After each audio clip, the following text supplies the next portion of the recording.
Bedroom भित्र boot बजाउँदै मलाई सोधिएको थियो तेरो अन्तिम इच्छा के हो।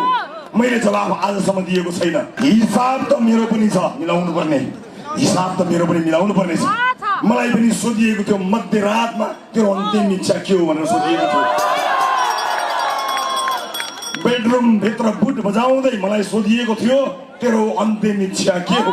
मैले जवाफ आजसम्म दिएको छैन, म दिनेवाला छैन। यसको जवाब मेरो अन्तिम इच्छा के हो त्यो जवाब तपाईहरुले 21 गते मतपत्रबाट दिनुहोला।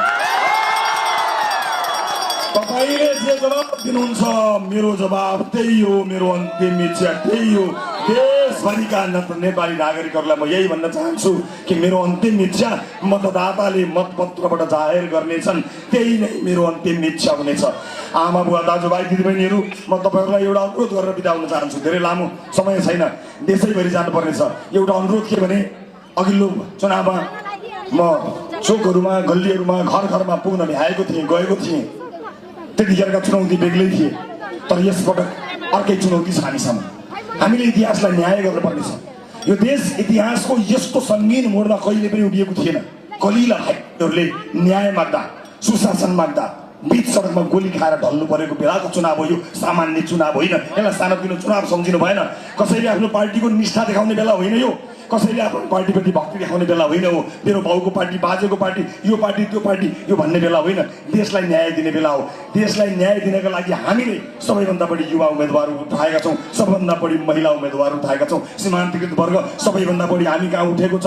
घाइते परिवार, शहीद परिवार, डाक्टर, इन्जिनियर, कवि, कलाकार, समाजको हर तह हर क्षेत्रका मान्छेलाई हामीले उम्मेदवार यसकारण उठाएका हौँ कि सिङ्गो देश घन्टीमय बनोस्, सिङ्गो देशले घन्टी बनोस्। अब यहाँहरूका अनेक विषयहरू छन्। तपाईको स्थानीय मुद्दाहरूको बारेमा सविताजीले भन्दै आउनु भएको छ। जस्तो नवलपरासी जाने पुलको सपना वर्षौंसम्म तपाईले पालेर राख्नु भएको छ। त्यो सपना होइन, पुरा गर्नुपर्छ।